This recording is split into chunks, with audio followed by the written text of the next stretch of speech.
Oi, meus amores, tudo bem com vocês? Tô postando esse vídeo agora, tô atrasada, eu sei, mas não deixaria de postar. É um assunto que eu acho que é muito importante a gente falar, porque a gente está em quarentena, a gente tá no período, é um momento que nossa mente começa a pensar um monte de coisa, que a gente começa a ver um monte de coisa, até a situação que tá acontecendo hoje no nosso país, no nosso mundo. E quando começa a afetar a gente, quando começa a afetar pessoas que a gente conhece, pessoas que trabalham com a gente, pessoas da nossa família, a gente começa a sentir uma sensação de incapacidade, de desespero, e isso acaba prejudicando muito nossa mente e nossa vida. Então, eu achei importante compartilhar esse vídeo com vocês, porque é uma coisa que me ajudou e eu creio que vai ajudar vocês também. Então, eu vou começar falando sobre Filipenses 4, que fala sobre isso. Fala assim: não andem ansiosos por coisa alguma, mas em tudo, pela oração e súplicas e com ação de graças, apresentem seus pedidos a Deus. E a paz de Deus, que excede todo o entendimento, guardará os seus corações e as suas mentes em Cristo Jesus. Finalmente, irmãos, tudo que for verdadeiro, tudo que for nobre, tudo que for correto, tudo que for puro, tudo que for amável, tudo que for de boa fama, se houver algo de excelente ou digno de louvor, pensem nessas coisas. Tudo isso que está acontecendo tá bagunçando, tá desestruturando todo mundo. Então, achei super importante e válido a gente passar por isso junto, a gente conversar, trocar uma ideia, passar por isso junto, porque a gente tem alguém maior cuidando da gente, por mais que tudo isso esteja acontecendo. E é importante a gente lembrar disso, até porque Deus deixou isso registrado pra gente para passar por esses momentos. Se fosse a gente passar por momentos só de alegria, só de felicidade, talvez a gente não lembrasse disso, do quanto a gente é frágil, sabe? Do quanto a gente não é nada. A gente é incapaz. A gente às vezes acha que a gente tem o controle nas mãos, sabe? Que a gente pode fazer tudo, que a gente cuida de tudo, que a gente tem capacidade para fazer qualquer coisa. Só que, um vírusinhos que a gente nem consegue ver, olha o que ele tá fazendo, tá destruindo a gente. E às vezes essas coisas chegam para nos lembrar que a gente não é nada, que a gente é pó. Nós somos frágeis e só que a boa notícia é que a gente tem alguém cuidando da gente. A gente tem alguém maior que tá lá em cima, que tá falando: filho, confia em mim, eu cuido de você. E eu acho que é importante a gente lembrar disso. E esses momentos são para isso, pra gente lembrar que existe um Salvador, que existe alguém que tá cuidando da gente. Vou falar um pouquinho sobre ansiedade, bem rapidamente. A ansiedade, eu gosto de estudar bastante psicologia, para quem não sabe. Pretendo ser uma lá na frente, quero ser uma psicóloga. E a ansiedade, ela é um excesso de futuro, ao contrário da depressão, que é o excesso de passado. A ansiedade é um excesso de futuro, é onde a gente fica preocupada com o que vai acontecer, como vai ser as coisas daqui para frente, o que vai ser do nosso trabalho, do nosso emprego, do nosso país, da nossa economia. Isso é ansiedade, é quando a gente deixa esses pensamentos nos dominarem, excesso de futuro, excesso de meu Deus, não sei o que fazer, não sei o que vai ser da gente. O que ela causa na gente? Ela causa a sensação de insegurança, causa a sensação de impotência, não tem controle sobre nada, uma sensação de fracasso, sensação de culpa. Isso é perigoso. É perigoso porque a partir do momento que a gente deixa a ansiedade tomar conta da gente, tomar conta da nossa mente, ela vai entrando cada vez mais e tomando cada vez mais parte da nossa vida, em todas as áreas. A própria Bíblia diz que um abismo atrai outro abismo. E essa passagem de Filipenses, ela é muito interessante porque ela fala exatamente sobre isso. A gente não andar ansioso por nada. Só que tem o primeiro passo, né? Ela fala pra gente não andar ansioso por nada, mas em tudo, pela oração e súplicas, a gente agradecer e apresentar os nossos pedidos a Deus, que é a oração. Mas o que é a oração? Oração, ela não é simplesmente algo que você vai lá, ajoelha e pede só quando você precisa, ou você vai agradecer porque precisa pedir alguma coisa. Eu tenho um pensamento que dá para ilustrar um pouquinho melhor, como se a gente tivesse aquela pessoa que pede as coisas pra gente só quando precisa, sabe? Que procura a gente só quando precisa, quando tá passando por alguma coisa ruim. E aí ela vem falar com a gente, ai, volta do jeito todo amigável e pedindo dinheiro emprestado ou pedindo alguma coisa que precisa. É uma sensação ruim que a gente sente. É um amigo falso, né, que a gente fala. E às vezes a gente é assim com Deus, só que a gente não percebe. Só que essa oração que é mencionada aqui em Filipenses é uma oração de relacionamento, sabe? É uma amizade entre melhores amigos. Os nossos maiores segredos, o nosso melhor amigo sabe. Nossa melhor amiga sabe. E Deus quer ser esse melhor amigo, sabe? Ele quer que você conte a sua ansiedade para ele, as suas frustrações, os seus medos. Ele quer que a gente conte para ele, ele fala, ele fica a todo momento esperando a gente, fala: "Meu, fala comigo. Eu quero ouvir você falar". É a mesma coisa de você saber algo sobre seu melhor amigo, sobre sua melhor amiga, e você ficar esperando ela te contar. Você já sabe, você já soube. Mas você tá esperando ela te contar ou ele te contar. É a mesma coisa. Deus sabe de tudo que você tá passando. Ele sabe o que você tá sentindo. Sabe do que você tá pensando. Sabe dos seus medos. Mas Ele quer que você sente um momento e fala: Deus, quero conversar com você. Preciso te contar. Eu tô insegura. Eu tô com medo. Eu não sei o que vai ser do meu emprego. Não sei o que vai ser da minha família. Mas eu queria te contar, preciso desabafar e não tem ninguém melhor do que meu pai, que é o criador do céu e da terra, que é um Deus totalmente poderoso, que é um Deus do infinito, para eu falar. Eu quero falar com você. Uma coisa que eu sempre faço, que é muito legal, é sentar. Às vezes eu sento aqui no meu quarto, eu falo: Deus, senta aqui. Eu convido ele para sentar aqui, eu falo: Deus, às vezes eu me sinto louca, mas eu sei que ele tá aqui, eu sei que ele tá me ouvindo. E eu falo: Deus, senta aqui no meu quarto, eu quero conversar com você. E aí eu começo a falar, falo: Deus, eu tô insegura, eu tô com medo, mas eu preciso falar isso pra alguém. E quem melhor que você, que conhece tudo, que sabe de tudo, que pode me ajudar, que pode me acalmar? A própria Bíblia diz que a paz que excede todo entendimento, ela vai estar sobre nós. Mas a gente precisa ter um relacionamento com Deus. Às vezes você fala: meu, mas eu não mereço ter um relacionamento com Deus porque eu faço tudo errado, eu minto, eu fiz algo muito errado que é imperdoável, ninguém me perdoa e eu mesmo não me perdoo por isso. Cara, Deus te perdoa. Você pode não se perdoar, mas Ele te perdoa porque Ele te ama. Ele quer você do jeito que você é. Ele quer você do jeito que você tá. Tudo que ele for fazer vai ser depois de você ter um relacionamento com ele.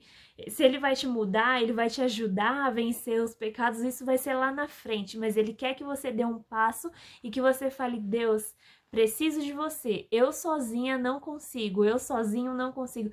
É só isso que ele tá esperando. Ele tá esperando que você converse com ele e você vai ver como que as coisas vão mudar. Você vai ver como que vai ser diferente. Falei demais. Vamos lá. Além do relacionamento com Deus, o que a gente precisa fazer? Aqui, o versículo 7 fala: E a paz de Deus, que excede todo entendimento, guardará os seus corações e as suas mentes em Cristo Jesus. A partir do momento que a gente ora, divide com Deus tudo, Ele guarda os nossos corações, que é os nossos sentimentos, né? Mas ele também vai guardar a nossa mente. E a partir desse momento, ele nos ajuda a não deixar essa ansiedade nos dominar. Como? Versículo 8. Finalmente, irmãos, tudo que for verdadeiro, tudo que for nobre, tudo que for correto, tudo que for puro, tudo que for amável, tudo que for de boa fama, se houver algo de excelente ou digno de louvor, pensem nessas coisas. Além disso, no versículo 9, ele fala: Ponham em prática o que vocês receberam e aprenderam de mim, tanto com minhas palavras como com as minhas ações, e o Deus que nos dá a paz estará com vocês. O que a gente pode aprender disso? A gente não pode só orar e pensar, a gente também tem que agir. Nesse versículo 9, ele fala pra gente pôr em prática. No versículo 6, fala pra gente não andar ansioso. No versículo 7, fala que ele vai guardar nossas mentes. No versículo 8, fala que pra gente pensar em coisas que são do alto, em coisas que são boas, em coisas que são puras e corretas. Pensar. E no versículo 9 ele fala sobre a gente agir. O que é a gente agir? Colocar em prática tudo isso que a gente está aprendendo. Falar com Deus, criar um relacionamento com Ele, falar sobre seus problemas, mas além disso, cuidar sobre o nosso corpo, sabe? Cuidar da nossa alimentação. Nosso corpo é templo do Espírito Santo, a gente não pode descuidar, principalmente agora.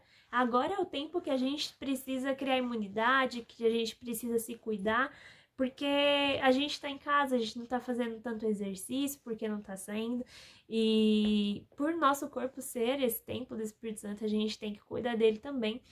Se esse momento de ansiedade voltar, tem uma palavra para isso também, uma palavra em Deuteronômio. Vou ler com vocês.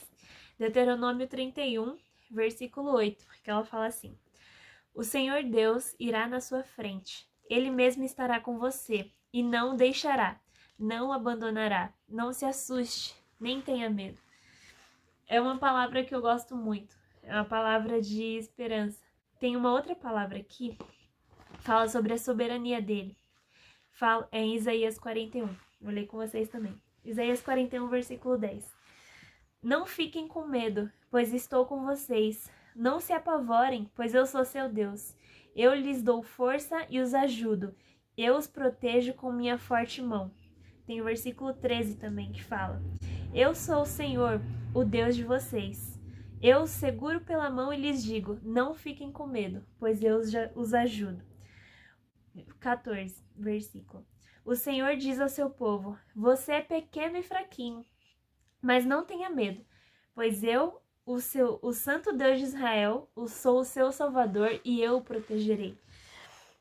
Gente, como a gente conversou, a gente é frágil, a gente é fraco, a gente não tem condição nenhuma de se salvar, a gente não tem condição nenhuma de fugir da morte, fugir de doenças. A gente pode tentar, mas se for para acontecer, vai acontecer. Mas o que Deus fala aqui é para que a gente confie nele, confie na soberania dele. Foi ele que nos fez, foi ele que nos criou. E toda vez que esses momentos de aflição vierem no seu coração, fala com ele. Se tranca no quarto, fala: Deus, eu quero um momento com você agora. Coloca tudo pra fora. Por mais que às vezes a gente se sinta como aquele amigo que vai procurar Jesus só quando precisa, esse pode ser o seu momento de ser o melhor amigo dele, de deixar ele te conhecer e deixar você conhecer ele, sabe? Eu acho muito interessante, por mais que ele te conheça, ele já sabe da sua história, já sabe o que você sente, ele sabe que ele tá aí com você todos os dias, mas ele quer ser convidado a te conhecer, ele quer que você se apresente para ele. O que você pode falar para ele? Deus, eu sou insegura, eu tenho traumas, eu tenho medos, tenho paixões, tenho vícios, tenho coisas que eu não consigo largar, mas eu tô aqui. Eu tô disposta a me deixar ser conhecido por você. Quero que você me conheça por inteiro e que me transforme por inteiro. E a partir daí você vai ver como um relacionamento com Jesus vai te fazer diferente. Bom, vou parar por aqui. Só queria deixar vocês cientes que o nosso futuro pertence a Ele. Nosso presente também pertence a Ele. Uma coisa que me pegou muito é que Ele nunca perde o controle da situação. Ele nunca perde o controle da situação. Outra coisa, a gente tem que saber nossa identidade. A gente tem que saber por que a gente foi criado. Você não é coincidência. Você não é alguém que foi feito por acaso, que só veio aqui para o mundo para viver, comer, trabalhar, casar e morrer. Não. você não é coincidência. Você é alguém feito por Jesus, você é filho de Jesus e Ele quer que você deixe Ele te conhecer. Por mais que sua história seja triste, por mais que você tenha passado por muita coisa, você não é coincidência. E Ele quer você no reino dele, quer você do lado dele. Talvez o que você está passando hoje seja para ajudar outras pessoas lá na frente. É isso. Antes de terminar, gostaria de fazer uma oração com vocês. Pelas pessoas que estão trabalhando nos hospitais, pelas famílias que perderam entes queridos e não puderam nem fazer um velório digno para os entes queridos, e para as famílias que também estão em quarentena, para as pessoas que estão com medo do que vai acontecer, estão com medo do que pode acontecer ou não, estão com falta de alimento na mesa, estão com suspeitas do vírus. Gostaria de fazer uma oração para que Deus acalmasse nossos corações, que a gente consiga confiar nele. Se você não souber orar, concorda comigo, só fecha o olho e concorda comigo, porque a Bíblia diz que se uma oração for entrar em concordância aqui na terra, ela entra em concordância no céu, tá bom? Vamos orar. Deus, estamos diante da tua presença, primeiramente para te agradecer, Deus. Te agradecer pelo que o Senhor fez por nós até hoje, por o Senhor ter nos guardado, nos livrado até hoje. Pai, nesse momento nós oramos por pessoas que estão ansiosas, por pessoas que estão se sentindo sem chão, estão se sentindo com medo, estão sentindo um medo do futuro, uma sensação de incapacidade, uma sensação de culpa, sensação de fracasso, Pai. Nós oramos, Pai, porque nós temos medo. Nós oramos porque nós sabemos que nós somos totalmente dependentes de Ti, Jesus. Nós descobrimos que nós precisamos de Ti mais do que a gente pensava. Nós somos frágeis, Pai, nós somos pó. E nós nos colocamos diante da Tua presença hoje, Senhor, para Te convidar a entrar na nossa casa, Pai. Nós queremos que o Senhor Jesus faça a Sua vontade, Pai. E nós queremos hoje que o Senhor entre em cada casa, Senhor, dessas famílias, Jesus. Toma conta delas, Jesus. Eu repreendo todo mal, toda força maligna na vida dessas pessoas. Toda força maligna que tenta confundir a mente dessas pessoas, eu repreendo em nome de Jesus. Espírito Santo, visita o coração dessas pessoas e coloca um bálsamo sobre essas feridas, porque a tua palavra diz que o Senhor colocará a paz, que excede todo entendimento, por mais que nós estejamos vivendo essa crise, essa pandemia mundial, a paz que ninguém pode entender estará no coração dessas pessoas, em nome de Jesus. Nós queremos que o Senhor tenha controle sobre nossas vidas, Pai. Nós confiamos em Ti, nós queremos que o Senhor nos ajude a manter a paz, a manter a sanidade, e nós nos comprometemos, Pai, a pedir para o Senhor, a chamar o Senhor para conversar todas as vezes que nós nos sentirmos inseguras, todas as vezes que nós sentirmos medo e toda vez que a gente sentir qualquer tipo de sensação que não seja do alto, qualquer sensação que não seja boa, nós nos comprometemos a te convidar a sentar conosco e para que a gente conte tudo para o nosso melhor amigo, que é o Senhor Jesus. Senhor, eu também gostaria de pedir para que o Senhor visite as famílias que perderam pessoas, Pai, que estão com pessoas internadas, Pai. Venha sobre elas, Jesus. Cuida dessas pessoas, Pai. Traga cura, Senhor, para essas pessoas. Traga, Senhor, a paz que excede todo entendimento para essas pessoas que estão em casa, esperando por alguma notícia, uma notícia boa, Senhor. Capacita e ajuda os enfermeiros e os médicos, os auxiliares e técnicos de enfermagem, Pai, para que todos eles, Senhor, sejam usados por Ti, sejam instrumentos na Tua mão para levar a cura para essas pessoas. Jesus, cuida do nosso país, cuida dos nossos líderes, que nossos, em todos os sentidos, Jesus, que consigam descobrir a cura para isso, que consigam controlar isso, Senhor. Nós não sabemos por que isso tudo está acontecendo, mas nós sabemos que o Senhor não perde o controle de nada. Deus, te agradecemos por tudo, Pai. Te agradecemos, Senhor amado, pelos cuidados que a gente tem visto que o Senhor tem tido conosco em cada detalhe do nosso dia. Às vezes não percebemos, mas sabemos que o Senhor cuida da gente, Pai. Nos perdoa por não saber agradecer, por não saber reparar, em meio a tanta coisa da nossa correria do dia a dia. Nós nos comprometemos a perceber os seus cuidados nas ações de outras pessoas ou nas palavras de outras pessoas e até mesmo em cada detalhe dos nossos dias. Nós te agradecemos, Pai. Sabemos que o Senhor está cuidando da gente. Te convidamos a entrar na nossa casa e ficar com a gente no nosso lar. Em nome de Jesus. Amém. Amém. Vou gravar mais vídeos para a gente ter mais momentos de conversa. Se vocês precisarem, podem me mandar mensagem, a gente conversa, eu também oro por você, eu ligo, a gente conversa, tá bom? Desejo que Deus abençoe vocês, que a partir de agora a gente esteja com o coração tranquilo, porque a gente sabe que a gente pode contar com alguém que tem tudo nas mãos, alguém que nos criou e nos conhece por completo. Que a gente consiga ter a paz, que é essa paz que a Bíblia diz que ninguém consegue entender. Que o Espírito Santo derrame ela sobre vocês. Tá bom? Então, um beijão. Fiquem com Deus. Que Deus abençoe vocês, viu?